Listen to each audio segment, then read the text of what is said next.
Sebelum ceritanya dimulai, silahkan tulis di kolom komentar dari daerah mana saja teman-teman yang menonton cerita ini. Jangan lupa like dan subscribe agar channel ini bisa semakin berkembang dan bisa mempersembahkan cerita yang lebih menarik lagi. Udara pagi di apartemen kecil mereka selalu terasa hangat. Tasya menyukainya.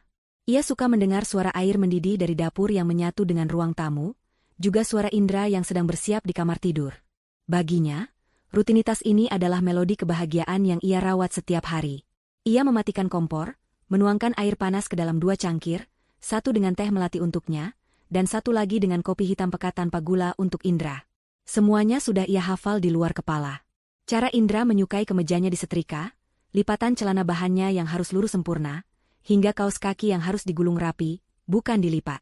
Melayani Indra adalah bahasa cintanya, dan selama 5 tahun pernikahan mereka, ia melakukannya tanpa pamrih. Indra adalah dunianya. Pria itu tampan, cerdas, dan ambisius. Karirnya di Dharma Corp, sebuah perusahaan multinasional yang bergerak di bidang properti dan investasi, melesat bak anak panah. Tasya begitu bangga padanya. Ia rela meninggalkan pekerjaan lamanya sebagai staf administrasi setelah menikah, atas permintaan Indra, agar bisa fokus menjadi ibu rumah tangga yang baik. Indra bilang, tugasnya adalah mencari nafkah, dan tugas Tasya adalah menciptakan surga di rumah untuknya beristirahat. Tasya menyetujui itu dengan senang hati. Surga kecil mereka mungkin hanya sebuah apartemen 2 kamar yang sederhana. Namun bagi Tasya, itu adalah istana karena di sanalah rajanya tinggal. Pagi itu, Indra keluar dari kamar dengan senyum yang lebih lebar dari biasanya. Ia mengenakan setelan kerja terbaiknya, wangi parfum mahalnya menguar di udara. Di tangannya, tergenggam sebuah kartu undangan berwarna gading dengan ukiran benang emas. "Sayang, lihat ini," kata Indra sambil melambaikan undangan itu. Matanya berbinar penuh kemenangan. Undangan resmi acara gala tahunan Dharma Corp. Hanya manajer tingkat atas dan para petinggi yang diundang. "Aku berhasil, Tasya. Aku benar-benar berhasil." Tasya menyambutnya dengan pelukan hangat, ikut merasakan kebahagiaan yang meluap-luap dari suaminya. Ia mengambil undangan itu dan membacanya. Tertulis, Gala of the Year, di Hotel Bima Sakti, salah satu hotel paling mewah di ibu kota. Sebuah acara yang selalu diliput oleh majalah bisnis dan gaya hidup. "Indra, ini luar biasa. Aku ikut bangga padamu," ucap Tasya tulus. "Kapan acaranya? Aku harus mulai mencari gaun yang pantas untuk mendampingimu." Senyum di wajah Indra sedikit memudar. Ia mengambil kembali undangan itu dari tangan Tasya dan meletakkannya di meja. "Soal itu, nanti kita pikirkan. Acaranya masih 2 minggu lagi," katanya dengan nada yang berubah datar. Tasya merasakan perubahan kecil itu, tapi ia mencoba mengabaikannya. Mungkin Indra hanya sedang memikirkan pekerjaan. Namun, kejanggalan itu mulai terasa lebih nyata di hari-hari berikutnya. Setiap kali Tasya mencoba membahas acara itu, Indra selalu mencari cara untuk mengalihkan pembicaraan. Suatu sore, Tasya menunjukkan sebuah model gaun malam sederhana dari sebuah majalah. "Bagaimana menurutmu, Mas? Cantik, kan? Tidak terlalu mahal, aku bisa pakai tabunganku." Indra hanya melirik sekilas dari layar laptopnya. "Bagus," gumamnya singkat, sebelum kembali fokus pada pekerjaannya. "Tapi acara itu sangat formal, Tasya. Sangat berkelas. Orang-orang di sana adalah kaum sosialita. Kamu mungkin tidak akan merasa nyaman." Ucapan itu seperti sebuah cubitan kecil di hati Tasya. Ia menatap pantulan dirinya di layar ponsel yang gelap. Ia memang bukan sosialita. Ia hanya Tasya, seorang istri yang mencintai suaminya. Apakah itu tidak cukup? Ia mencoba menghibur diri, berpikir mungkin Indra hanya tidak ingin ia merasa terintimidasi atau canggung. Seminggu sebelum acara, Indra akhirnya membahas topik itu dengan lebih serius. Malam itu, setelah makan malam, ia duduk di samping Tasya di sofa, menggenggam tangannya. Wajahnya tampak penuh perhatian, namun matanya tidak bertemu pandang dengan mata Tasya. "Sayang, aku sudah memikirkannya baik-baik," Indra memulai. "Aku rasa, lebih baik kamu tidak usah ikut ke acara gala itu." Dunia Tasya seakan berhenti sejenak. "Kenapa?" Hanya itu kata yang berhasil keluar dari bibirnya. Suaranya terdengar lebih kecil dari yang ia inginkan. "Bukannya aku tidak mau kamu ikut," Indra melanjutkan dengan cepat, suaranya dibuat selembut mungkin. "Tapi ini murni acara bisnis dan jejaring. Aku akan sangat sibuk berbicara dengan klien, dengan para direksi, dengan orang-orang penting. Aku tidak akan bisa menemanimu sepanjang waktu. Aku tidak mau kamu hanya duduk sendirian di pojokan dan merasa bosan. Aku melakukan ini untuk kebaikanmu, percaya padaku. Logika Indra terdengar masuk akal, tetapi hati Tasya menjeritkan hal yang berbeda. Ia merasa ditolak, disingkirkan.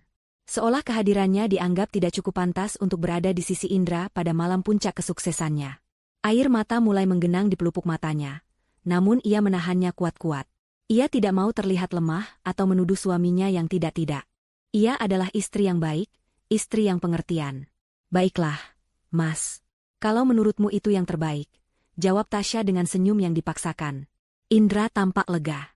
Ia memeluk Tasya dan mencium keningnya. Terima kasih sudah mengerti. Sayang, kamu memang istri terbaik. Malam itu, Tasya tidak bisa tidur. Ucapan Indra terus terngiang di kepalanya. Apakah ia benar-benar hanya ingin melindunginya dari kebosanan, atau ada alasan lain? Rasa curiga yang coba ia tekan, kini mulai merayap naik. Keesokan harinya, saat membersihkan ruang kerja Indra yang kecil, matanya tak sengaja jatuh pada undangan yang tergeletak di atas meja. Didorong oleh rasa penasaran yang tak tertahankan, ia membukanya lagi. Kali ini ia membaca setiap detailnya dengan teliti. Di bagian bawah, ada sebuah kalimat kecil yang kemarin luput dari perhatiannya. Acara ini turut mengapresiasi dukungan keluarga dan pasangan yang telah menjadi pilar kesuksesan Insan Dharma Corp. Jantung Tasya berdebar kencang. Jadi ini bukan murni acara bisnis. Ada sesi untuk keluarga dan pasangan. Kebohongan Indra kini terasa begitu nyata, seperti sebuah dinding kaca tak terlihat yang tiba-tiba muncul di antara mereka. Kenapa Indra berbohong? Kenapa ia begitu tidak menginginkan kehadirannya di sana? Malam itu, sebuah keputusan terbentuk di dalam hatinya. Bukan lagi didasari oleh keinginan memberi kejutan manis, melainkan oleh kebutuhan untuk mencari jawaban. Ia harus datang. Ia harus melihat dengan mata kepalanya sendiri, apa yang sebenarnya Indra sembunyikan. Ia tidak akan membuat keributan. Ia hanya ingin berada di sana, menunjukkan dukungannya, dan mungkin, membuktikan bahwa ketakutannya selama ini salah. Dengan tekad yang baru, ia membuka lemari pakaiannya. Matanya tertuju pada sebuah gaun terusan berwarna biru malam yang sederhana.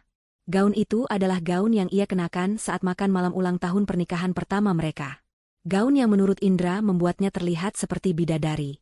Di kotak perhiasannya, ia mengeluarkan satu-satunya perhiasan berharga yang ia miliki, sebuah kalung mutiara peninggalan almarhumah ibunya. Sederhana, tapi syarat makna dan cinta. Ia akan datang dengan penampilannya yang apa adanya, dengan gaun penuh kenangan dan kalung penuh cinta. Ia akan menunjukkan pada Indra bahwa ia, Tasya, istrinya, pantas untuk berdiri di sisinya.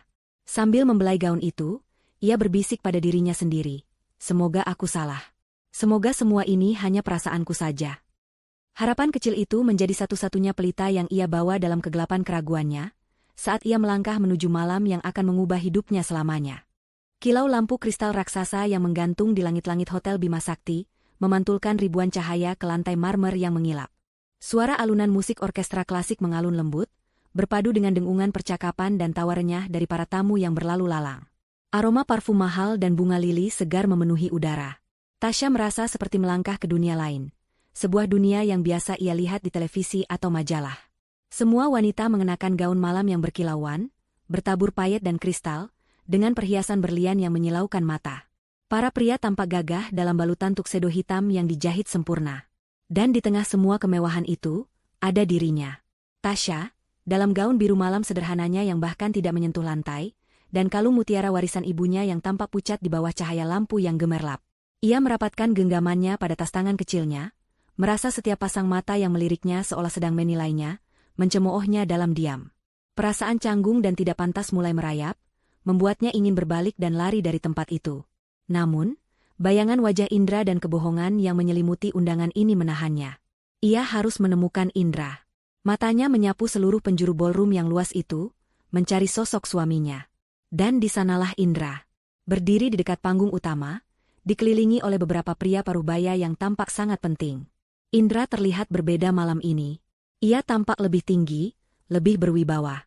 Setelan jasnya terlihat sangat mahal, dan jam tangan di pergelangan tangannya berkilau setiap kali ia bergerak. Ia tertawa, senyumnya lebar dan penuh percaya diri. Ia tampak begitu hidup, begitu berada di elemennya. Hati Tasya menghangat melihatnya. Rasa bangga sebagai seorang istri mengalahkan rasa mindernya untuk sesaat. Itulah suaminya, pria hebat yang ia cintai. Dengan senyum kecil yang mulai terkembang di bibirnya, Tasya mulai melangkah perlahan, menyelinap di antara kerumunan, menuju tempat Indra berada. Setiap langkah terasa berat, seolah ia sedang berjalan melawan arus. Ia bisa merasakan bisikan-bisikan samar saat ia lewat, meski ia tak bisa menangkap kata-katanya. Ia hanya menundukkan kepala, memfokuskan tujuannya hanya pada Indra. Mas Indra, panggilnya lembut saat ia berhasil mencapai jarak yang cukup dekat. Suara yang familiar itu membuat Indra menoleh. Dan dalam sepersekian detik, seluruh dunia Tasya runtuh. Senyum hangat dan penuh percaya diri di wajah Indra lenyap seketika, digantikan oleh ekspresi horor yang tidak disembunyikan. Matanya membelalak, rahangnya mengeras, dan warna pucat menjalari wajahnya. Itu bukan tatapan suami yang terkejut melihat istrinya, melainkan tatapan seorang buronan yang baru saja melihat polisi. Kepanikan murni terpancar dari matanya. Indra dengan cepat menggumamkan permintaan maaf kepada rekan-rekannya, lalu menarik lengan Tasya dengan kasar, membawanya menjauh dari pusat perhatian ke sebuah sudut yang sedikit tersembunyi di dekat barisan pilar besar. Genggamannya begitu erat, menyakitkan. "Apa yang kamu lakukan di sini, Tasya?" desis Indra, suaranya rendah namun penuh amarah yang tertahan. Setiap katanya seperti belati tajam yang menusuk jantung Tasya. "Sudah jelas aku bilang jangan datang." Tasya meringis, mencoba melepaskan cengkeraman Indra. Aku hanya ingin memberimu kejutan. Aku ingin mendukungmu, Mas." Di undangan tertulis ada apresiasi untuk keluarga. Jawabnya dengan suara bergetar, mencoba membela diri. Indra mendengus, tatapannya menyapu penampilan Tasya dari ujung rambut hingga ujung kaki dengan pandangan jijik. "Mendukungku? Dengan penampilan seperti ini," katanya sinis. "Lihat dirimu, Tasya. Lihat gaunmu. Ini bahkan bukan gaun malam. Ini seperti baju yang kamu pakai untuk pergi ke mall. Dan kalung itu, astaga. Kamu membuatku terlihat seperti manajer rendahan yang tidak mampu mendandani istrinya sendiri. Kamu mempermalukanku di depan semua orang penting di sini." Setiap kata terasa lebih sakit dari tamparan. Gaun yang penuh kenangan indah kini terasa seperti kostum orang bodoh. Kalung warisan ibunya yang ia anggap sebagai jimat pelindung, kini terasa seperti rantai hinaan. Air mata panas mulai membakar matanya, mengaburkan pandangan Tasya akan wajah suaminya yang kini terlihat begitu asing dan kejam. "Tapi, kamu dulu bilang suka gaun ini," lirihnya, sebuah protes lemah yang nyaris tak terdengar. "Itu dulu, di restoran biasa. Bukan di sini." Bentak Indra tertahan, matanya melirik ke sekeliling dengan gelisah, memastikan tidak ada yang mendengar percakapan mereka. "Kamu tidak mengerti, ya? Di sini penampilan adalah segalanya. Citra adalah segalanya. Kehadiranmu di sini dengan penampilan seperti ini, hanya akan merusak semua yang sudah aku bangun." Tasya terdiam, terlalu sakit untuk bisa berkata-kata lagi. Hatinya hancur berkeping-keping. Pria yang berdiri di hadapannya bukanlah Indra yang ia kenal, suami yang ia layani dengan sepenuh hati. Ini adalah orang asing yang memandangnya sebagai sebuah aib. Namun, di tengah rasa sakit yang melumpuhkan itu, Tasya menyadari sesuatu yang lebih aneh. Di sela-sela makiannya, mata Indra tidak sepenuhnya fokus padanya. Pandangannya terus-menerus melesat gelisah ke arah kerumunan di tengah ruangan, seolah ia sedang mengawasi sesuatu atau seseorang. Ada ketakutan yang lebih besar di matanya daripada sekadar malu karena penampilan istrinya. Kemarahannya terasa seperti sebuah pertunjukan, sebuah pengalihan isu dari kepanikan yang sesungguhnya. Didorong oleh firasat buruk yang menusuk, Tasya mengikuti arah pandang Indra yang panik. Matanya menyusuri lautan manusia berpenampilan mewah, mencoba mencari apa yang begitu ditakuti oleh suaminya. Awalnya ia tidak melihat apa-apa, hanya kilau perhiasan dan gaun-gaun mahal. Lalu, ia melihatnya. Seorang wanita. Berdiri di pusat perhatian, seolah ia adalah mataharinya dan para tamu adalah planet yang mengorbit di sekelilingnya. Wanita itu mengenakan gaun berwarna merah menyala, warnanya begitu kontras dan berani di antara warna-warna aman lainnya. Potongannya begitu pas di badan, memamerkan lekuk tubuh yang sempurna. Rambutnya disanggul modern, dan leher jenjangnya dihiasi kalung berlian yang berkilauan membutakan. Ia tertawa, dan suaranya terdengar jernih dan percaya diri. Indra sedang tidak melihatnya, tapi Tasya tahu, dari cara tegangnya bahu Indra, bahwa wanita itulah sumber dari semua kepanikannya. Firasat buruk itu semakin menguat, menjadi sebuah kepastian yang dingin dan mengerikan. Kemarahan Indra pada gaun sederhananya hanyalah sebuah alasan. Sebuah asap untuk menutupi api yang jauh lebih besar. Alasan sebenarnya Indra tidak menginginkannya di sini bukanlah karena ia akan merasa bosan, atau karena penampilannya memalukan. Alasan sebenarnya adalah karena Indra tidak datang ke pesta ini sendirian. Pria itu takut kehadiran Tasya akan mengacaukan sandiwaranya. Berdiri di sudut yang remang, dipermalukan dan dihina, hati Tasya yang hancur kini mulai membeku. Rasa sakitnya perlahan berubah menjadi amarah dingin saat ia menyadari bahwa ia baru saja menginjak panggung sebuah pengkhianatan besar. Penghinaan yang dilontarkan Indra membekukan setiap inci tubuh Tasya, namun matanya tetap terkunci pada sosok wanita bergaun merah itu.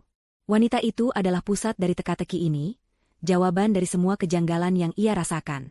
Amarah Indra yang meledak-ledak karena gaunnya kini terasa begitu palsu, seperti gertakan seorang pengecut yang mencoba menutupi jejak kejahatannya.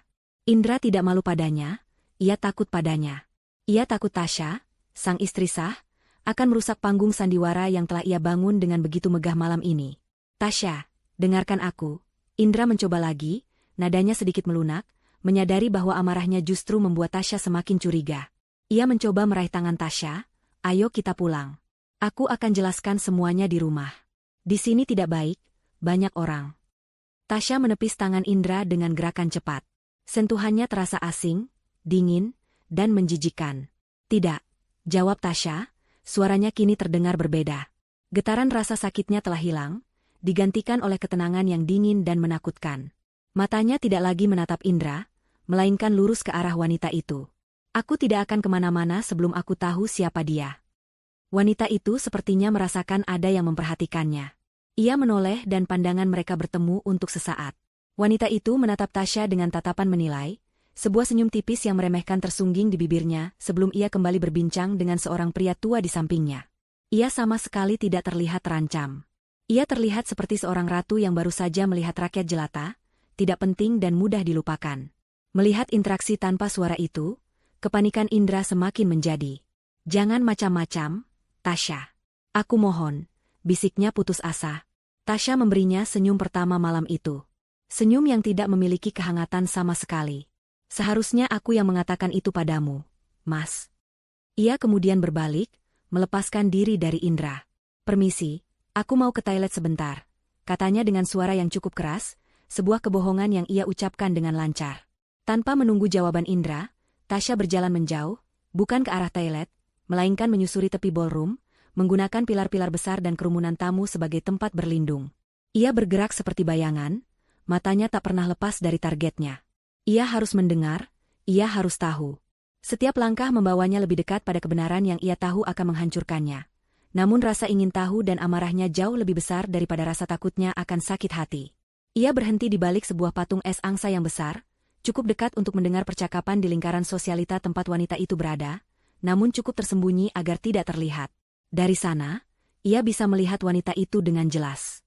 Gerak-geriknya begitu anggun dan terlatih. Cara ia menyesap minumannya, cara ia tertawa kecil di balik tangannya, semuanya memancarkan aura kelas atas yang tidak mungkin bisa ditiru. Kemudian, ia mendengar suara-suara itu. Bisikan-bisikan yang akan menjadi paku terakhir di peti mati pernikahannya. Bella benar-benar memukau malam ini, kata seorang wanita bergaun perak kepada teman di sebelahnya. Pak Indra pasti sangat bangga. Bella, jadi itu namanya? Temannya terkekeh. Bangga sekali, tentu saja. Kudengar kalung berlian yang dipakainya itu, hadiah spesial dari Pak Indra. Hadiah untuk meresmikan hubungan mereka ke jenjang yang lebih serius. Jantung Tasya serasa diremas. Jadi kalung itu benar-benar dari Indra. Uang dari mana suaminya bisa membeli perhiasan semahal itu? Apakah uang lembur yang selama ini Indra katakan, ternyata mengalir ke leher wanita lain? Aku tidak heran. Wanita pertama menimpali, suaranya merendah menjadi gosip. Karir Pak Indra melesat sejak dekat dengan Bella. Kamu tahu kan? Bella itu keponakan dari Pak Tirtayasa, salah satu investor terbesar di Dharma Corp. Koneksi yang luar biasa. Bahkan kudengar, Pak Dharma Yuji sendiri sangat menyukai Bella. Nama ayah tirinya disebut, Pak Dharma Yuji. Pria baik hati yang menikahi ibunya saat Tasya masih kecil, yang selalu menganggapnya sebagai putri kandungnya sendiri. Pria yang pindah ke Jepang setelah ibunya meninggal dunia 10 tahun lalu. Komunikasi mereka memang tidak intens, hanya telepon sesekali di hari besar, tapi Tasya tahu Pak Dharma sangat menyayanginya. Bagaimana mungkin ayahnya merestui hubungan Indra dengan wanita lain? Apakah Indra membohongi semua orang tentang status pernikahan mereka? Percakapan itu berlanjut. Setiap kata semakin menghunjam Tasya lebih dalam ke jurang keputusasaan. Mereka memang pasangan yang sempurna. Sama-sama ambisius, sama-sama dari kalangan atas. Cocok sekali menjadi tuan dan nyonya besar Dharma Corp suatu saat nanti. Tinggal menunggu waktu saja sampai Pak Indra menceraikan istri kampungnya itu. Istri kampung. Kata-kata itu menggema di kepala Tasya, membakar telinganya. Jadi, keberadaannya bukan rahasia. Ia adalah sebuah fakta yang tidak menyenangkan, sebuah penghalang yang tinggal menunggu waktu untuk disingkirkan. Semua pengorbanannya, semua pengabdiannya, semua cinta yang ia berikan, di mata mereka semua hanyalah sebuah lelucon. Ia adalah istri kampung yang harus segera dibuang agar sang pangeran bisa bersanding dengan putri yang sesungguhnya. Dunia di sekeliling Tasya seakan berputar. Suara orkestra terdengar seperti lengkingan sumbang. Cahaya lampu terasa menyakitkan mata. Ia mencengkeram patung es di sampingnya, rasa dinginnya sedikit membantu menenangkannya, menyadarkannya dari keterkejutan. Rasa sakitnya begitu luar biasa, hingga ia tidak bisa merasakannya lagi. Yang tersisa hanyalah kekosongan yang dingin, yang kemudian dengan cepat terisi oleh amarah yang membara.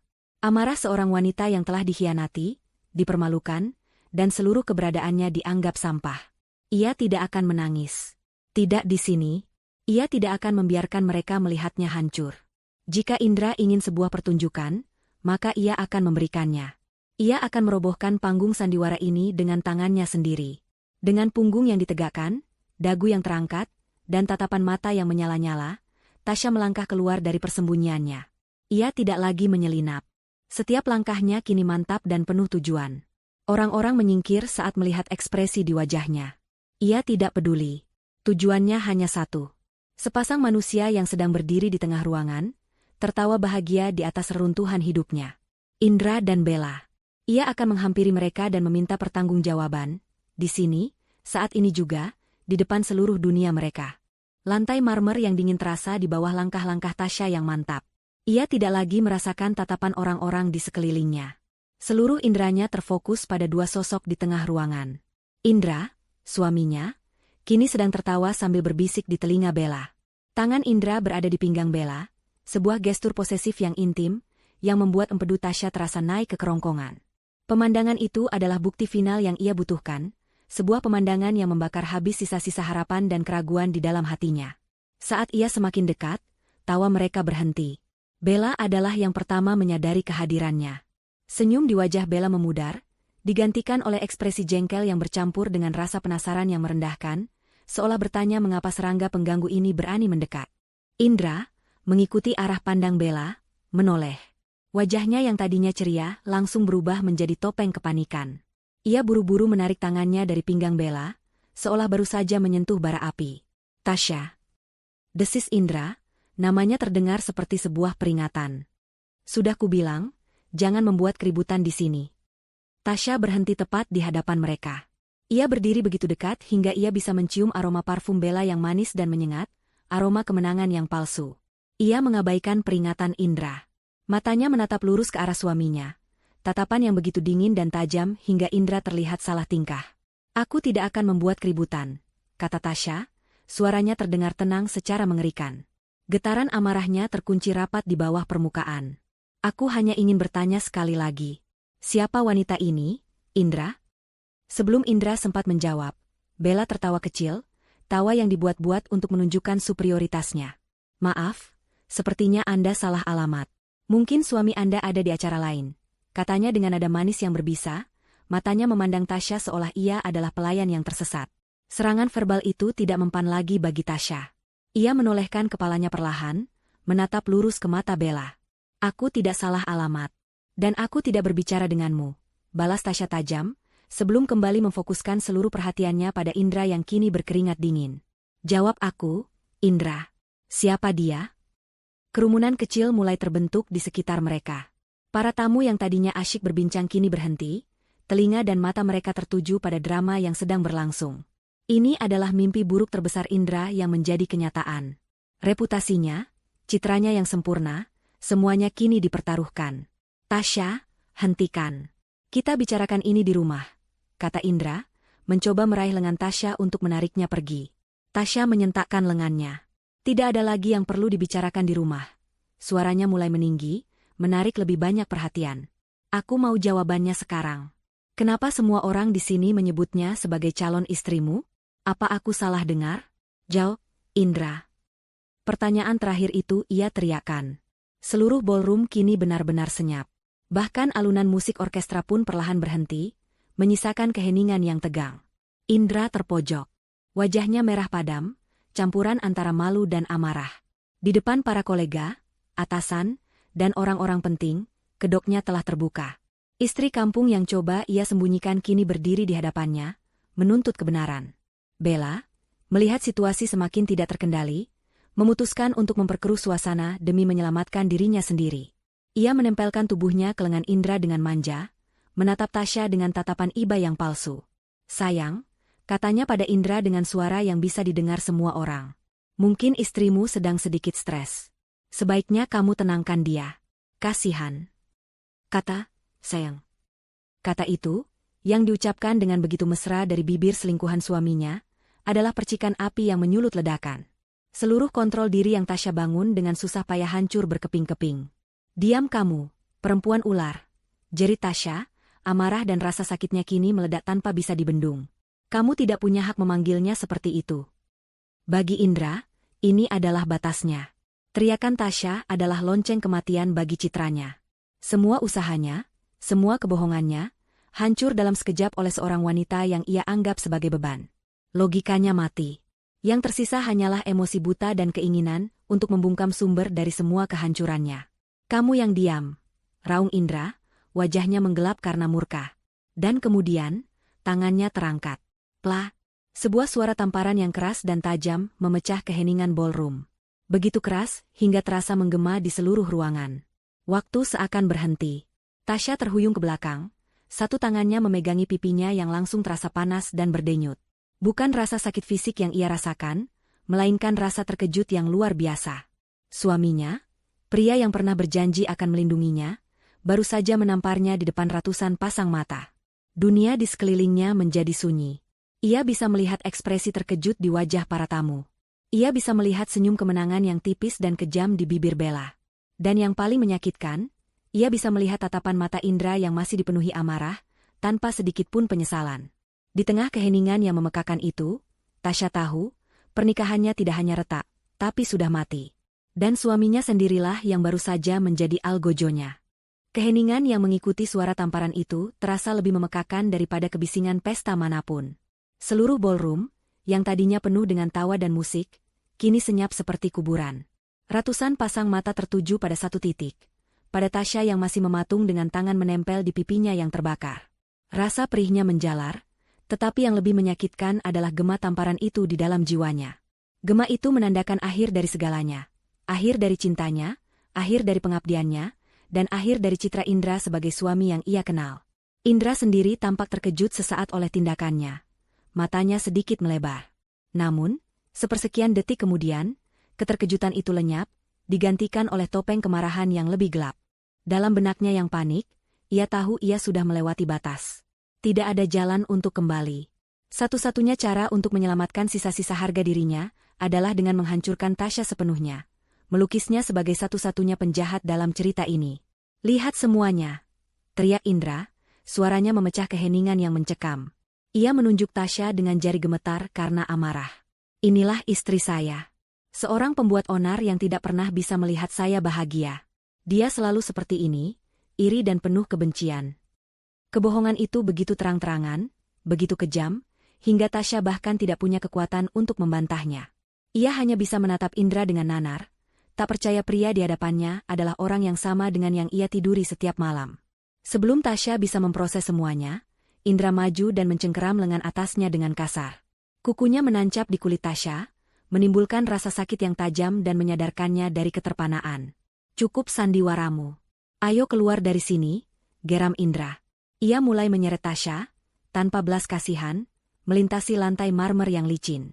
Tasya yang masih syok, tersandung-sandung, berusaha menjaga keseimbangannya.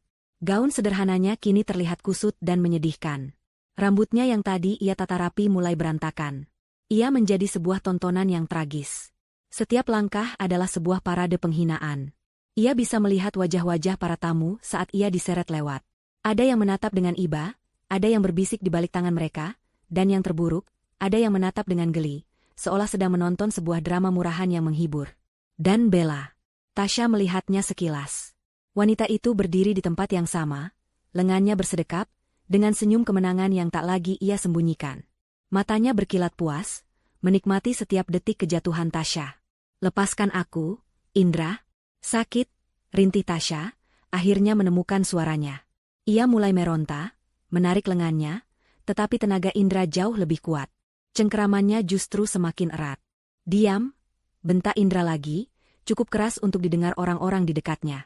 Kamu yang memulai semua ini. Kamu yang datang ke sini tanpa diundang dan membuat kekacauan. Sekarang terima akibatnya. Mereka semakin dekat ke pintu keluar utama ballroom, dua pintu kayu raksasa yang tampak seperti gerbang menuju neraka bagi Tasya. Dua orang petugas keamanan berjas hitam sudah siaga di sana, wajah mereka tampak serba salah, tidak tahu harus berbuat apa. Dipermalukan di depan kolega Indra adalah satu hal, tetapi diusir secara fisik seperti seorang penjahat adalah level penghinaan yang berbeda. Air mata yang sejak tadi ia tahan akhirnya tumpah, mengalir deras di pipinya, melewati bekas tamparan yang masih panas. Inilah titik terendahnya. Sendirian, disakiti, dan dibuang. Indra sampai di depan pintu dan memberi isyarat pada petugas keamanan dengan dagunya. Buka pintunya. Bawa perempuan gila ini keluar dari hadapanku.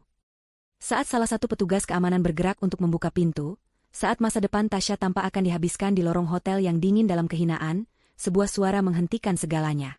Hentikan. Suara itu tidak berteriak.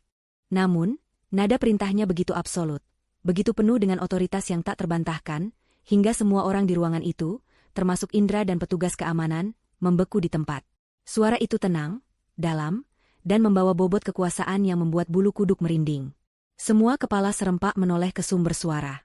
Dari area VIP yang sedikit lebih tinggi dari lantai utama, sesosok pria melangkah turun.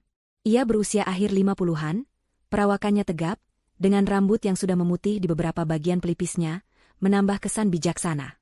Ia mengenakan setelan jas berwarna arang yang potongannya sempurna, jauh lebih berkelas daripada tuxedo sewaan yang dikenakan banyak tamu.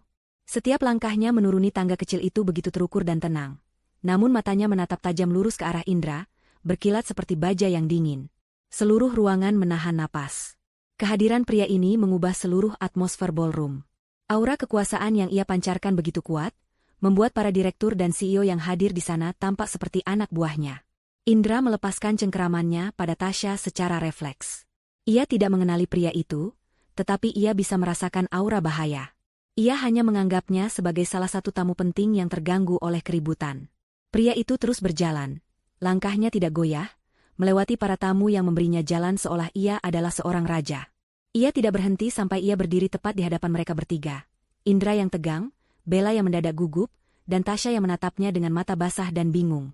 Pria itu menatap bekas merah di pipi Tasya, dan rahangnya mengeras sesaat. Kemudian, matanya yang dingin beralih ke Indra. Saat itulah, di bawah cahaya lampu gantung yang terang, Tasya akhirnya mengenali wajah itu dengan jelas. Wajah yang lebih tua, dengan beberapa kerutan tambahan, tetapi tetap wajah yang sama yang selalu muncul di foto-foto kenangan masa kecilnya. Wajah yang selalu memberinya senyum hangat setelah ibunya tiada. Wajah yang sudah belasan tahun tidak ia temui secara langsung. Jantungnya seakan berhenti berdetak. Dunia di sekelilingnya lenyap. Hanya ada dia dan pria itu. Sebuah bisikan keluar dari bibirnya yang gemetar, begitu lirih hingga nyaris tak terdengar. Ayah? Pertanyaan lirih dari Tasya terdengar seperti bisikan di tengah keheningan. Namun bagi pria di hadapannya, suara itu terdengar seperti gema yang telah lama ia rindukan. Pria itu, Pak Dharma Yuji, mengalihkan tatapannya yang sedingin es dari Indra dan menatap Tasya. Seluruh kekerasan di wajahnya luntur seketika, digantikan oleh kelembutan dan rasa sakit yang mendalam melihat keadaan putri tirinya. Indra, yang tidak mendengar bisikan Tasya, merasa sedikit percaya diri kembali. Ia mengira pria tua ini hanyalah seorang tamu yang ingin ikut campur. Dengan nada angkuh yang dibuat-buat untuk menutupi kegugupannya, ia berkata, "Maaf, Pak, sebaiknya Bapak tidak usah ikut campur. Ini murni urusan rumah tangga saya. Istri saya ini sedang sedikit emosional." Pak Dharma sama sekali tidak menggubrisnya.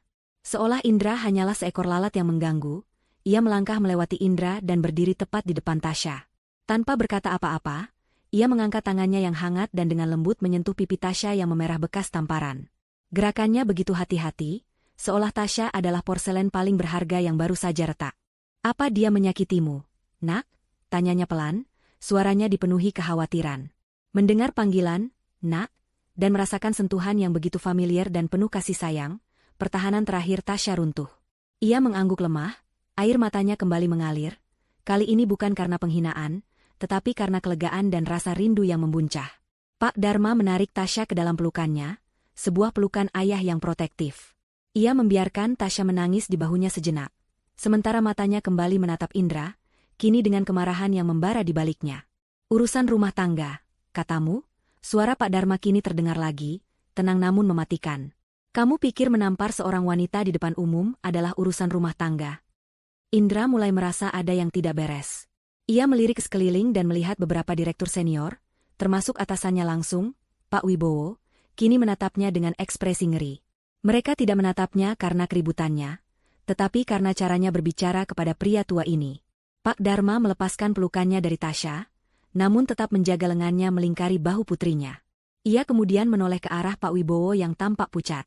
"Wibowo," panggilnya dengan nada datar. "Saya mengundangmu ke acara saya untuk merayakan pencapaian perusahaan, bukan untuk menonton pertunjukan barbar seperti ini. Bisakah kamu jelaskan, atas dasar apa seorang manajer sepertinya?" Ia melirik Indra dengan jijik, "berani melakukan kekerasan di dalam properti milik saya?" Kata-kata, "acara saya," dan "properti milik saya," menghantam Indra seperti palu godam. Otaknya yang panik mulai mencoba menghubungkan titik-titik. Dharma Corp. Pria ini dipanggil Pak Dharma oleh atasannya. Dharma Yuji. Nama yang sama dengan nama perusahaan tempat ia bekerja. Nama yang selama ini ia anggap hanya sebagai nama sebuah brand, bukan nama orang sungguhan yang bisa berdiri di hadapannya. Indra merasakan kakinya lemas. Keringat dingin membasahi seluruh tubuhnya. Tidak mungkin. Ini tidak mungkin terjadi. Pak Wibowo tergopoh-gopoh maju. "Mohon maaf sebesar-besarnya, Pak Dharma. Saya sungguh tidak menyangka akan terjadi insiden seperti ini. Ini di luar kendali kami. Saya pastikan karyawan ini akan menerima sanksi tegas." Pak Dharma mengangkat tangannya, menghentikan ucapan Pak Wibowo. "Sanksi? Tentu saja dia akan menerimanya. Tapi sebelum itu, sepertinya ada banyak kesalahpahaman di sini yang perlu saya luruskan." Ia memandang berkeliling, suaranya kini terdengar jelas dan berwibawa di seluruh ballroom yang senyap. "Bagi Anda semua yang belum mengenal saya secara pribadi, perkenalkan, nama saya Dharma Yuji." Sebuah gumaman kaget terdengar dari seluruh penjuru ruangan. Legenda di balik nama perusahaan itu ternyata nyata, dan sedang berdiri di antara mereka. Pak Dharma melanjutkan, tatapannya kini kembali tertuju pada Indra, menahannya di tempat seperti seekor serangga yang ditusuk jarum. "Dan pria ini, Indra, benar. Ia adalah salah satu manajer di perusahaan ini.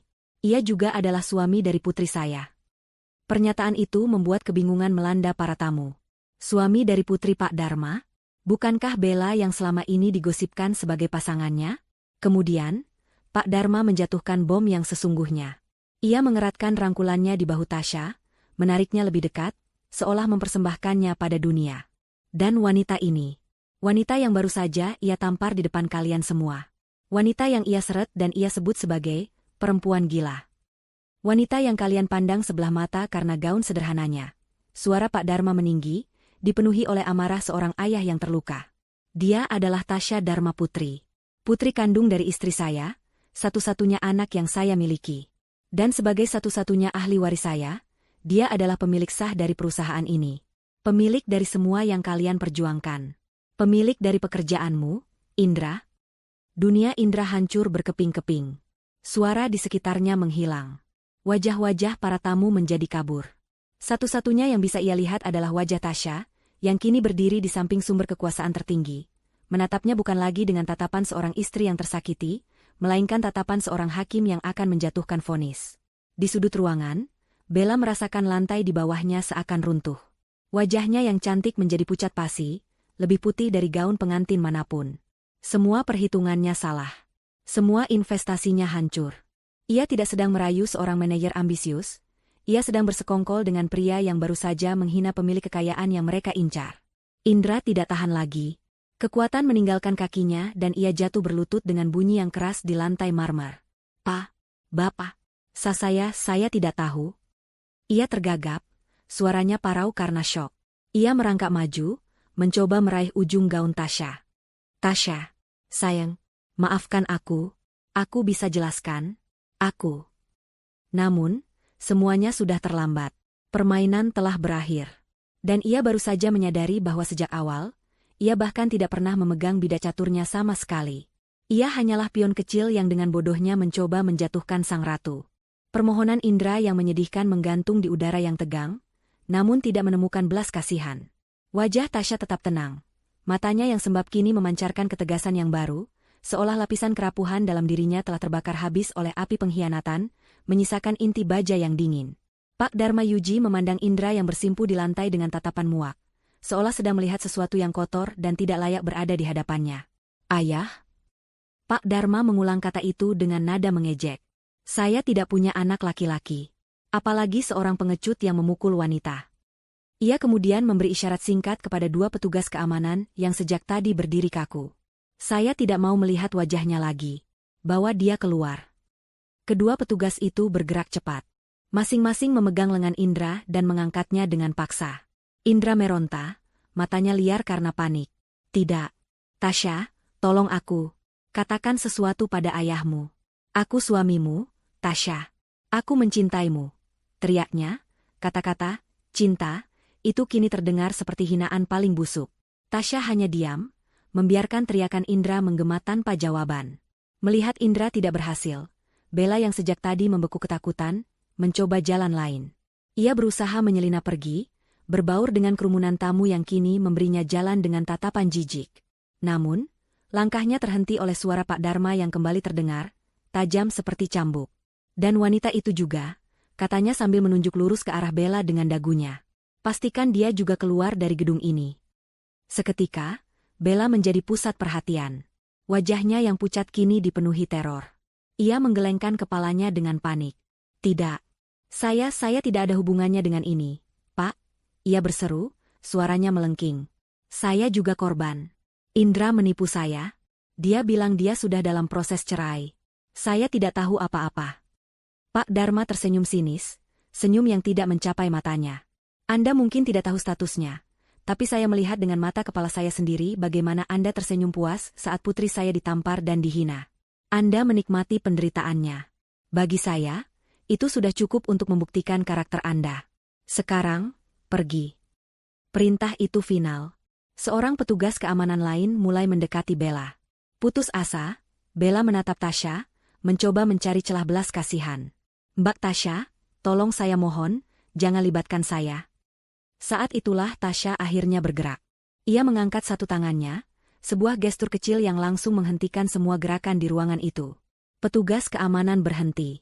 Indra dan Bella menatapnya dengan napas tertahan, secercah harapan palsu muncul di mata mereka. Tunggu, kata Tasya.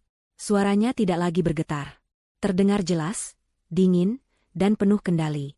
Ia melepaskan diri dari rangkulan ayahnya dan melangkah maju satu langkah, menatap langsung ke mata Indra yang memohon.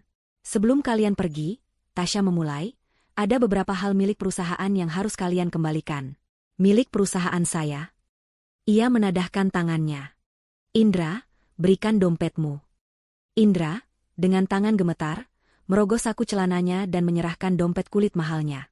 Tasya membukanya, mengeluarkan 3 kartu kredit berwarna platinum dengan logo Dharma Corp. Di depan semua orang, ia mematahkan ketiga kartu itu menjadi 2. Bunyi, krak, yang tajam terdengar begitu nyaring di tengah kesunyian. Ia kemudian menarik kartu akses kantor Indra, dan melakukan hal yang sama. Kepingan-kepingan plastik itu ia lemparkan ke lantai di dekat kaki Indra. Kedua, kunci mobil, lanjutnya, matanya tak berkedip. Indra merogoh sakunya lagi, menyerahkan gantungan kunci dengan logo mobil mewah.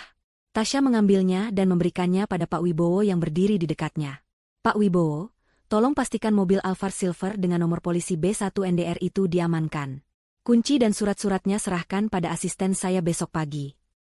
Kata, asisten saya, diucapkannya dengan penekanan, sebuah penegasan status barunya. Wajah Indra semakin pucat.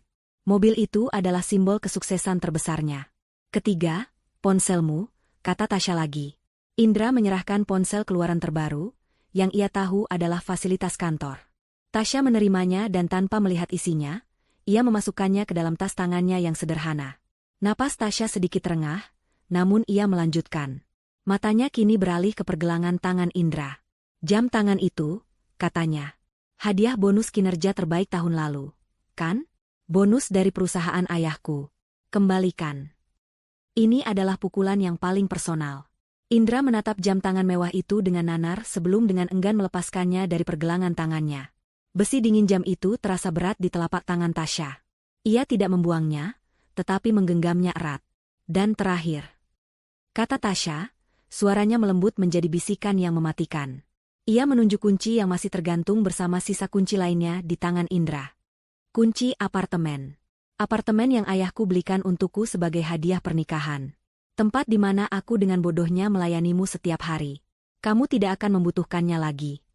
Dengan tangan yang gemetar hebat, Indra melepaskan satu-satunya kunci yang tersisa dan meletakkannya di telapak tangan Tasya yang terbuka. Kunci menuju surga kecil mereka, yang kini menjadi simbol pengusiran.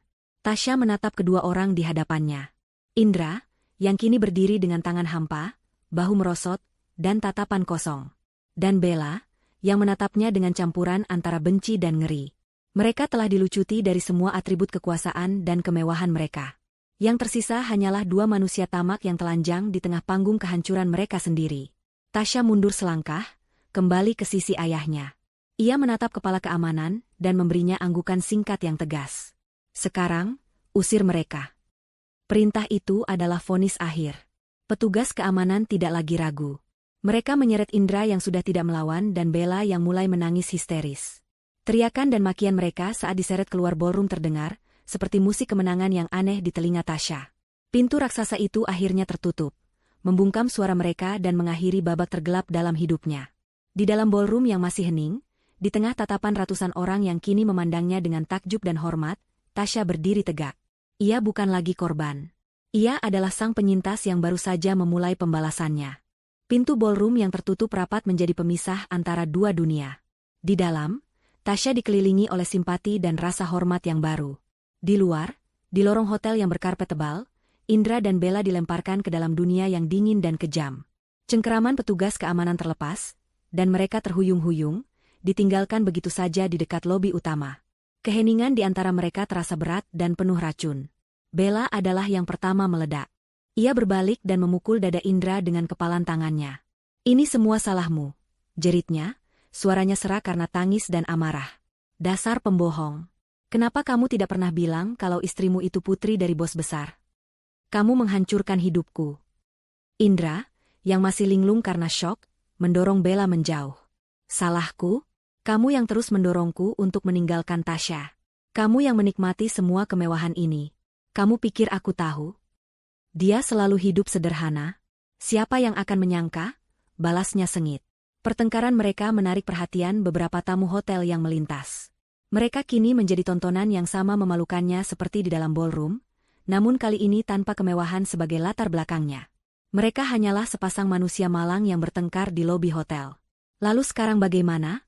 Desak Bella, nadanya panik. Kita tidak punya apa-apa. Kartu kreditmu dipatahkan, mobil disita. Kita bahkan tidak bisa pulang. Kita masih punya apartemen, kata Indra, lebih untuk meyakinkan dirinya sendiri. Dia tidak mungkin sekejam itu mengusirku dari rumahku sendiri. Berpegang pada harapan terakhir itu, mereka berhasil mendapatkan taksi. Bella terpaksa menggunakan sisa uang tunai di dompetnya, yang jumlahnya tidak seberapa. Perjalanan menuju apartemen terasa seperti perjalanan terpanjang dalam hidup mereka. Tidak ada percakapan, hanya deru napas yang berat dan tatapan kosong ke jalanan malam yang ramai, yang seolah mengejek kesunyian dan kehampaan mereka.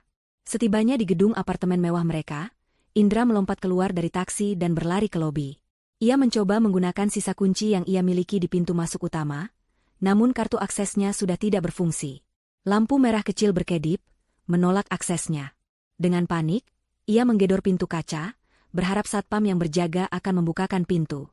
Seorang petugas keamanan yang Indra kenal baik menghampirinya dari dalam, namun wajahnya tampak datar dan profesional. Maaf, Pak Indra, saya tidak bisa mengizinkan Bapak masuk.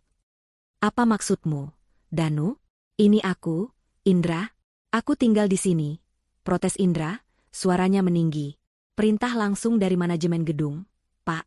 Atas permintaan pemilik unit nomor 1708, Ibu Tasya Dharma Putri, akses atas nama Bapak Indra telah dicabut secara permanen sejak 15 menit yang lalu. Kami diperintahkan untuk tidak mengizinkan Bapak masuk ke dalam area gedung. Jelas petugas itu, kata-katanya diucapkan seperti dalam sebuah laporan resmi. Kenyataan itu menghantam Indra dengan telak. Tasya tidak main-main. Ia benar-benar telah dihapus. Sementara itu, di sebuah suite presidensial di lantai teratas Hotel Bima Sakti, Tasya duduk di sebuah sofa bludru dengan secangkir teh hangat di tangannya. Ayahnya duduk di seberangnya, menatapnya dengan cemas. Namun, Tasya tidak sedang menangis. Matanya terpaku pada layar laptop di atas meja. Dengan bantuan asisten pribadi ayahnya melalui telepon, ia sedang menjalankan serangkaian perintah dengan ketenangan yang luar biasa. Ya, betul. Bekukan semua aset di rekening bersama atas nama saya dan Indra. Pindahkan seluruh saldonya ke rekening pribadi saya yang baru, katanya pada manajer bank prioritasnya. Kirimkan detailnya melalui email. Terima kasih. Ia menutup satu panggilan dan membuka panggilan lain. Selamat malam, Pak Kepala Keamanan Apartemen Puri Indah. Saya Tasya, pemilik unit 1708. Tolong segera nonaktifkan semua akses masuk atas nama Indra. Ya, semua. Kartu, sidik jari, semuanya. Pastikan dia tidak bisa memasuki gedung dengan alasan apapun. Jika dia memaksa, hubungi pihak berwajib. Setiap perintah yang ia berikan adalah satu paku lagi yang ia tancapkan pada peti mati kehidupan lama Indra. Ini bukan balas dendam yang emosional. Ini adalah sebuah eksekusi yang dingin dan terencana. Kembali di jalanan yang dingin, Indra dan Bella kini benar-benar terdampar. Bella mencoba memesan kamar hotel melalui aplikasi di ponselnya, namun kartu kreditnya terus-menerus ditolak. Entah karena sudah mencapai batasnya, atau karena sistem perbankan yang terhubung dengan Dharma Corp sudah menandai namanya. Sial, sial, sial, maki Bella, melempar ponselnya ke bangku taman di dekat mereka. Bahkan kartuku pun tidak berguna. Indra mencoba jalan terakhir. Ia ingat masih memiliki kartu debit dari rekening bersama mereka. Ia menarik Bella ke mesin ATM terdekat. Dengan tangan gemetar, ia memasukkan kartu itu dan mengetikkan PIN-nya. Ia mencoba menarik sejumlah uang, berapapun. Layar mesin ATM itu menyala dengan tulisan yang menjadi mimpi buruknya. Saldo, 0 rupiah. Tasya telah mengosongkan semuanya. Hingga rupiah terakhir. Mereka tidak punya rumah, tidak punya mobil, dan sekarang, tidak punya uang sepeser pun. Mereka benar-benar gelandangan. Malam itu berakhir di sebuah motel pengap dan murah di pinggiran kota. Satu-satunya tempat yang bisa dibayar oleh sisa uang tunai Bella yang paling akhir. Kamarnya berbau asap rokok dan lembab. Spraynya terasa lengket dan lampu neonnya berkedip-kedip dengan menyedihkan. Kemewahan ballroom hotel terasa seperti mimpi dari kehidupan orang lain. Indra duduk di tepi ranjang, menatap dinding yang catnya mengelupas. Bella menangis terseduh-seduh di sudut ruangan, meratapi nasibnya. Keheningan di antara mereka kini bukan lagi keheningan yang tegang, melainkan keheningan yang dipenuhi kebencian dan keputusasaan. Tiba-tiba, ponsel Bella berbunyi. Sebuah notifikasi email masuk. Karena ponselnya sendiri telah disita, Indra merebut ponsel Bella untuk melihatnya. Email itu berasal dari Departemen SDM Dharma Corp. Subjeknya, surat pemberhentian kerja. Email itu menyatakan bahwa, terhitung sejak saat itu, kontrak kerjanya dengan Dharma Corp telah dihentikan secara tidak hormat karena pelanggaran berat terhadap kode etik perusahaan. Yang lebih menyakitkan, di bagian bawah, tertera daftar orang-orang yang menerima salinan email itu, seluruh dewan direksi, semua kepala departemen, dan semua manajer. Kehancuran profesionalnya kini telah diumumkan secara resmi kepada semua orang yang ia kenal. Namanya telah hancur. Karirnya telah mati. Di dalam kamar motel yang bau itu, di titik terendah dalam hidupnya, Indra akhirnya menyadari. Ini bukanlah akhir dari penderitaannya. Ini baru permulaan. 6 bulan berlalu sejak malam penuh bencana di Hotel Bima Sakti. Musim telah berganti, begitu pula dengan kehidupan semua orang yang terlibat di dalamnya. Bagi Tasya, 6 bulan itu adalah periode transformasi yang luar biasa. Di bawah bimbingan ayahnya, Pak Dharma Yuji, ia terjun langsung ke dalam operasional Dharma Corp. Awalnya canggung dan ragu, jiwa seorang pembelajar yang selama ini terpendam dalam dirinya bangkit dengan kuat. Ia melahap semua laporan, menghadiri setiap rapat, dan tidak malu bertanya pada para manajer senior yang kini menatapnya dengan penuh hormat. Penampilan Tasya pun berubah. Gaun-gaun rumah yang sederhana telah digantikan oleh blazer yang dijahit rapi, kemeja sutra, dan celana bahan yang elegan. Rambutnya yang dulu hanya diikat seadanya kini tertata dalam potongan bob profesional yang membingkai wajahnya yang kini selalu memancarkan kepercayaan diri. Ia bukan lagi Tasya, istri Indra yang penurut. Ia adalah Tasha Dharma Putri, Wakil Presiden Direktur Dharma Corp, dan semua orang di gedung itu tahu bahwa ia mendapatkan posisinya bukan hanya karena nama belakangnya, tetapi juga karena otaknya yang cemerlang dan etos kerjanya yang tak kenal lelah. Ia menemukan kekuatan yang tidak pernah ia tahu ia miliki. Sementara Tasha membangun kembali hidupnya menjadi sebuah mahakarya, kehidupan Indra dan Bella runtuh menjadi puing-puing. Mereka terlempar dari surga kemewahan ke dasar neraka kemiskinan dengan begitu cepat. Mereka kini tinggal di sebuah rumah kontrakan petak di gang sempit yang becek setiap kali hujan. Dindingnya lembab dan catnya mengelupas, menebarkan bau apa yang menempel di pakaian mereka. Suara pertengkaran tetangga dan deru motor yang lewat menjadi musik latar kehidupan mereka yang baru. Indra merasakan arti dari kata hancur yang sesungguhnya. Daftar hitam dari Dharma Corp ternyata lebih kuat dari yang ia bayangkan. Setiap kali ia mengirimkan lamaran kerja, ia tidak pernah mendapat panggilan. Beberapa kali ia berhasil sampai ke tahap wawancara. Namun begitu nama Dharma Corp disebut sebagai tempat kerja terakhirnya, senyum ramah para pewawancara langsung berubah menjadi tatapan dingin dan pintu pun tertutup untuknya. Namanya telah menjadi racun di dunia korporat. Pria yang dulu begitu bangga dengan jabatannya, kini harus menelan pil pahit penolakan setiap hari. Bella, yang modal utamanya adalah kecantikan dan koneksi sosial, mendapati dirinya bangkrut total.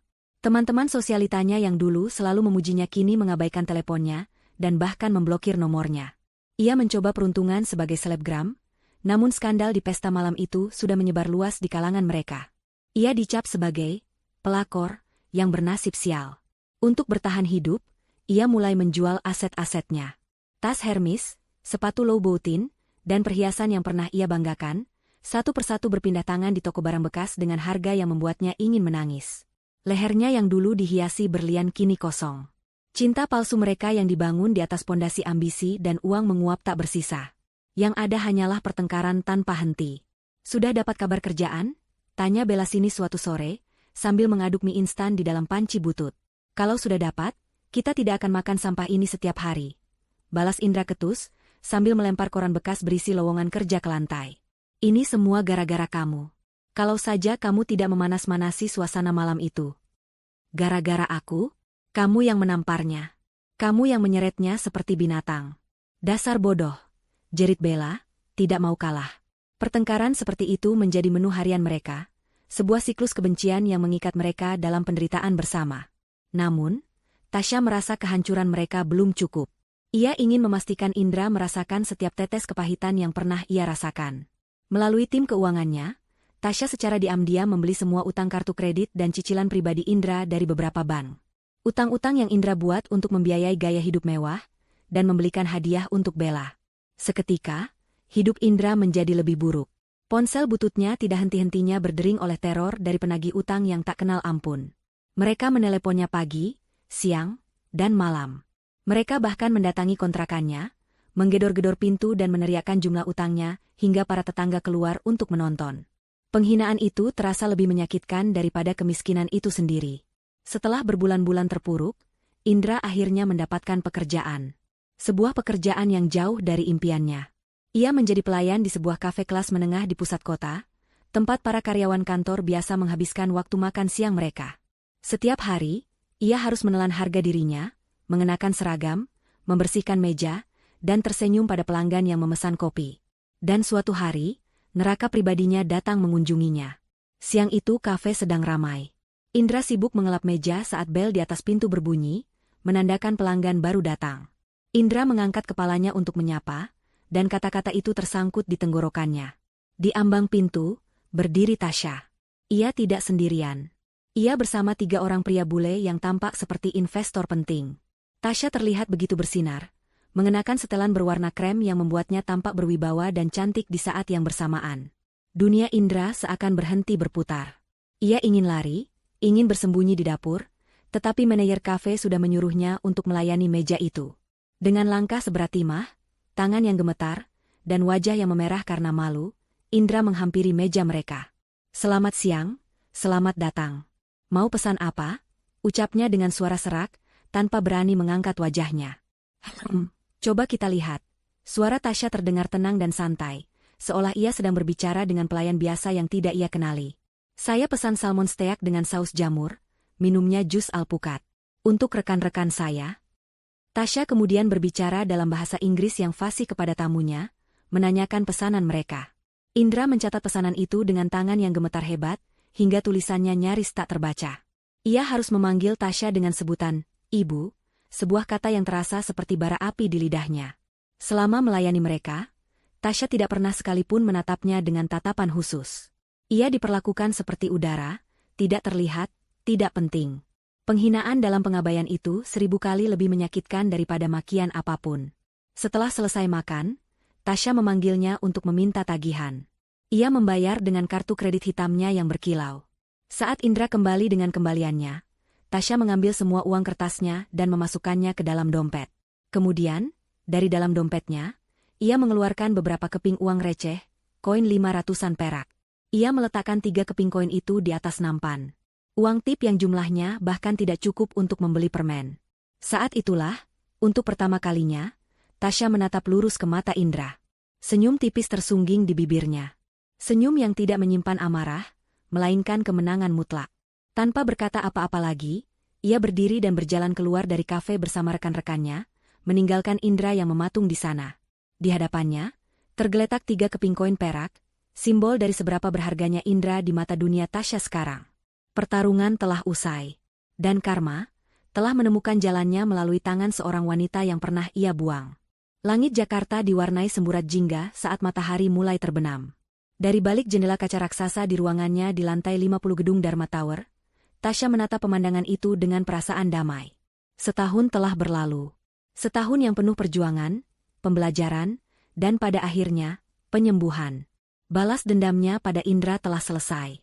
Kepuasan yang ia rasakan saat meninggalkan kafe hari itu bukanlah kepuasan yang kejam, melainkan kepuasan karena telah menutup sebuah buku yang menyakitkan dengan bab terakhir yang adil. Kini, fokusnya bukan lagi pada masa lalu, melainkan masa depan. Ia telah membuktikan dirinya sebagai pemimpin yang cakap. Di bawah arahannya, Dharma Corp meluncurkan program Rumah Terjangkau untuk Karyawan, sebuah proyek yang sempat dicemooh Indra sebagai pemborosan, namun kini menjadi program CSR unggulan yang menaikkan citra perusahaan. Ia memimpin dengan hati, sebuah kualitas yang membuatnya dicintai oleh para bawahannya, dari level staf hingga direksi. Ia menemukan kebahagiaan bukan dari menjatuhkan orang lain, tetapi dari membangun sesuatu yang positif. Sore itu, ayahnya masuk ke ruangannya, membawa 2 cangkir teh hangat. Menikmati pemandangan. Nak, tanya Pak Dharma sambil tersenyum. Tasya balas tersenyum. Iya, ayah. Pemandangannya indah sekali hari ini. Tidak seindah senyum di wajahmu, kata Pak Dharma tulus. Ayah bangga sekali padamu, Tasya. Kamu tidak hanya berhasil melewati badai, tapi kamu belajar menari di tengah hujan. Ibumu di atas sana pasti tersenyum lebih bangga lagi. Kata-kata itu menghangatkan hati Tasya. Luka lama itu memang masih ada, tetapi kini sudah menjadi bekas luka yang mengingatkannya akan kekuatannya, bukan lagi kelemahannya. Ia telah memaafkan masa lalu, bukan untuk Indra, tetapi untuk dirinya sendiri, agar ia bisa melangkah maju tanpa beban. Langkahnya pun kini tidak lagi sendiri. Beberapa bulan terakhir, ia sering bekerja sama dalam sebuah proyek besar dengan seorang arsitek muda bernama Bima. Pria itu cerdas, sopan, dan yang terpenting, ia menatap Tasya dengan kekaguman atas otaknya, bukan karena nama atau kekayaannya. Hubungan mereka masih profesional, namun percakapan ringan di sela-sela rapat dan secangkir kopi yang Bima tawarkan sesekali, menumbuhkan sebuah benih harapan baru di hati Tasya. Harapan bahwa cinta sejati yang tulus itu ada, dan mungkin suatu saat nanti, ia siap untuk menyambutnya. Fajar baru dalam hidupnya telah menyingsing. Di saat yang sama, di belahan lain kota yang lebih kelam, senja terasa abadi bagi Indra dan Bella. Kehidupan mereka tidak membaik. Mereka terjebak dalam lingkaran setan kemiskinan dan kebencian. Indra, setelah dipecat dari kafe karena ketidakbecusannya, kini bekerja serabutan sebagai kuli angkut di pasar, pekerjaan fisik yang menguras tenaga dan menghancurkan sisa-sisa harga dirinya. Bella, kecantikannya telah luntur oleh stres dan gizi yang buruk. Ia bekerja sebagai pencuci piring di sebuah warung makan kecil, tangannya yang dulu mulus kini kasar dan melepuh. Mereka tinggal di kontrakan yang sama, terikat oleh ketidakmampuan untuk pergi dan memulai hidup baru secara terpisah. Malam itu, mereka kembali bertengkar. Pemicunya sepele, hanya karena Indra pulang tanpa membawa cukup uang untuk membayar sewa kontrakan. Payah. Laki-laki tidak berguna. Jerit Bella, suaranya melengking di ruangan sempit itu. Diam kamu. Kalau bukan karena gayamu yang selangit dulu, kita tidak akan punya banyak utang. balas Indra, mendorong Bella hingga tersungkur ke lantai. Di dekat tempatnya jatuh, tergeletak sebuah gaun.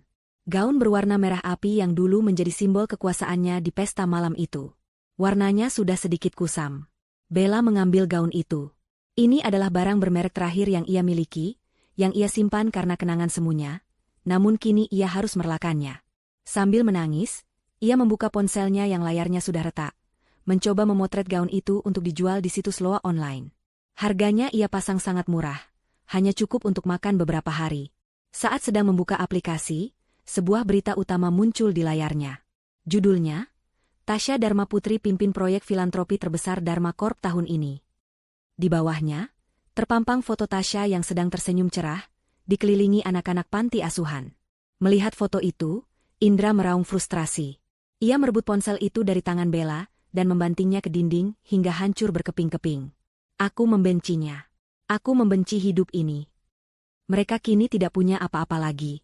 Tidak ada uang, tidak ada harapan, bahkan tidak ada ponsel untuk menjual satu-satunya barang berharga yang tersisa. Mereka hanya punya satu sama lain, dan kebencian yang akan menemani mereka hingga akhir hayat. Penjara mereka bukanlah kontrakan sempit itu, melainkan penderitaan abadi yang mereka ciptakan dengan keserakahan mereka sendiri. Sementara Tasya menatap fajar baru dari puncak dunianya, Indra dan Bella hanya bisa menatap kegelapan senja mereka yang tak berujung. Keadilan telah menemukan jalannya, tidak hanya dengan menghukum yang bersalah, tetapi juga dengan memberkati hati yang telah tulus dan tersakiti. Dan itu adalah akhir yang paling memuaskan. 5 tahun kemudian, di sebuah rumah berhalaman luas di sudut kota yang tenang, aroma manis panekuk dan mentega cair berpadu dengan tawa riang seorang anak kecil. Sinar matahari pagi yang hangat menembus jendela-jendela besar, menerangi dapur modern yang bersih, tempat seorang pria jangkung dengan senyum ramah sedang mengajari putranya yang berusia 4 tahun cara menuang adonan ke wajan panas. Pelan-pelan, jagoan, kata Bima, tangannya yang kokoh dengan lembut membimbing tangan mungil putranya, Dani. Nah, seperti itu. Papa bangga sama Dani. Tasya mengawasi pemandangan itu dari meja makan sambil menggendong putri kecilnya yang baru berusia 6 bulan, Maya, yang tertidur pulas di bahunya. Hatinya terasa begitu penuh, begitu meluap oleh kebahagiaan sederhana yang dulu pernah ia pikir tidak akan pernah ia rasakan lagi. Rumah ini, tawa ini, aroma ini, semuanya adalah bukti dari kehidupan baru yang telah ia bangun di atas puing-puing masa lalunya. Setelah malam yang mengubah segalanya itu, jalan Tasya tidaklah mudah. Ia harus berjuang melawan trauma, melawan bisikan-bisikan keraguan di dalam dirinya sendiri. Namun, dengan dukungan ayahnya dan tekadnya yang membaja, ia berhasil. Ia tidak hanya menjadi seorang pemimpin yang dihormati di Dharma Corp, tetapi ia juga belajar untuk membuka hatinya kembali. Pertemuannya dengan Bima, arsitek brilian yang bekerja dalam salah satu proyeknya, adalah titik balik. Bima melihatnya sebagai Tasya, bukan sebagai CEO atau pewaris. Ia jatuh cinta pada kecerdasan, ketangguhan, dan kebaikan hati Tasya yang tidak pernah luntur. 2 tahun setelah perceraiannya dengan Indra resmi, ia menikah dengan Bima dalam sebuah upacara sederhana yang hangat, dikelilingi oleh orang-orang yang benar-benar mencintainya. Kelihatannya kepala koki kita butuh bantuan, kata Tasya sambil tersenyum, berjalan menghampiri suami dan anaknya. Bima menoleh dan balas tersenyum. Tatapan matanya masih sama seperti saat pertama kali mereka bertemu, penuh kekaguman dan cinta. Kami terkendali di sini, Bu CEO. Silakan duduk manis saja, sarapan spesial akan segera siap. Pagi itu berjalan dengan sempurna. Setelah sarapan, Pak Dharma Yuji datang berkunjung. Wajahnya yang dulu selalu terlihat tegas saat urusan bisnis, kini selalu dihiasi senyum bahagia setiap kali ia melihat cucu-cucunya. Ia tidak lagi dipanggil Pak Dharma, melainkan Eyang Kakung. Ia menghabiskan waktu mengejar-ngejar Dani di halaman belakang, sementara Tasya dan Bima mengawasinya dari teras. Ayah terlihat bahagia sekali, bisik Tasya, menyandarkan kepalanya di bahu Bima. Tentu saja, balas Bima. Kebahagiaannya adalah refleksi dari kebahagiaanmu, sayang. Melihatmu tersenyum seperti ini adalah pencapaian terbesar dalam hidupnya. Dan juga hidupku. Siang itu, saat sedang merapikan beberapa barang lama di gudang, Tasya menemukan sebuah kotak kardus berdebu yang berasal dari apartemen lamanya. Kotak yang berisi sisa-sisa kenangan yang belum sempat ia singkirkan. Didorong oleh rasa penasaran yang tenang, ia membukanya. Di dalamnya ada beberapa album foto lama, buku-buku resep, dan sebuah kotak perhiasan kecil. Dengan hati-hati, ia membuka kotak itu. Di dalamnya, terbaring kalung mutiara peninggalan ibunya. Kalung yang sama, yang ia kenakan pada malam pesta itu. Melihat kalung itu tidak lagi menimbulkan rasa sakit. Yang ada hanyalah sebuah gema dari masa lalu yang jauh. Gema tentang seorang wanita naif yang dihina dan direndahkan. Ia mengambil kalung itu, butiran mutiaranya terasa dingin di telapak tangannya. Bima masuk ke gudang, melihat apa yang sedang dipegang istrinya. Barang lama? Tanyanya lembut. Tasya mengangguk. Kalung dari almarhumah ibu. Kalung ini yang kupakai malam itu, katanya pelan, tanpa beban. Bima berjongkok di sampingnya, mengambil tangan Tasya dan menggenggamnya. Ia tidak mengatakan hal-hal klise seperti, lupakan saja. Ia mengerti. Kalung ini melihatmu di titik terendahmu, saat kamu dipermalukan dan sendirian, katanya sambil menatap mata Tasya. Dan sekarang, ia melihatmu di sini, di rumahmu, sebagai seorang ibu, seorang istri, seorang pemimpin, dikelilingi oleh cinta. Ini bukan lagi simbol kesedihan, Tasya. Ini adalah simbol kekuatanmu. Simbol dari seberapa jauh kamu telah melangkah. Tasya menatap suaminya, hatinya menghangat oleh pengertian dan kebijaksanaannya. Ia tersenyum tulus. Kamu benar. Ia memutuskan untuk menyimpan kalung itu, bukan sebagai pengingat luka, tetapi sebagai monumen kemenangannya. Untuk merayakan hari yang cerah itu, mereka sekeluarga memutuskan untuk pergi jalan-jalan sore, mencari jajanan kaki lima di area kota tua yang ramai. Dani begitu bersemangat, berlari-lari kecil sambil memegang tangan ayahnya, sementara Tasya mendorong kereta bayi Maya. Mereka tertawa, membeli es potong, dan menikmati suasana sore yang ramai, sama seperti keluarga-keluarga lainnya. Saat Bima sedang membayar es potong, pandangan Tasya tak sengaja menyapu ke seberang jalan, ke arah sebuah gang sempit yang remang di antara dua gedung tua. Dan di sana, untuk sesaat, jantungnya seakan berhenti berdetak. Ia melihat mereka. Indra dan Bella. 5 tahun telah mengukir peta penderitaan di wajah mereka dengan begitu kejam. Indra, yang dulu selalu tampil necis dan gagah, kini terlihat puluhan tahun lebih tua. Tubuhnya kurus kering, rambutnya menipis dan memutih, dan punggungnya sedikit membungkuk. Ia mengenakan kaos oblong kusam yang sobek di beberapa bagian dan celana training lusuh. Di sampingnya, berdiri sebuah gerobak yang penuh dengan tumpukan kardus bekas dan botol-botol plastik. Ia telah menjadi seorang pemulung. Bella, yang dulu begitu memukau dalam balutan gaun merahnya, kini tak lebih dari bayangan dari dirinya yang dulu. Kecantikannya telah sirna, digantikan oleh wajah yang tirus, kuyu, dan garis-garis kegetiran di sekitar mulutnya. Ia mengenakan daster pudar dan rambutnya diikat asal-asalan. Ia tidak lagi terlihat seperti sosialita, melainkan seperti orang yang telah menyerah pada kehidupan. Mereka sedang bertengkar. Tasya tidak bisa mendengar kata-katanya dari kejauhan, tetapi ia bisa melihat gerak-gerik mereka yang penuh amarah. Bella menunjuk-nunjuk sebuah karung di atas gerobak, sementara Indra balas membentaknya. Tangannya mendorong bahu Bella dengan kasar. Mereka bertengkar di tepi jalan, memperebutkan sampah, tidak peduli pada pandangan orang yang lewat. Mereka masih bersama, bukan karena cinta atau kesetiaan, tetapi karena mereka terikat oleh kegagalan yang sama, terpenjara dalam neraka yang mereka ciptakan sendiri. Mereka adalah hukuman abadi bagi satu sama lain.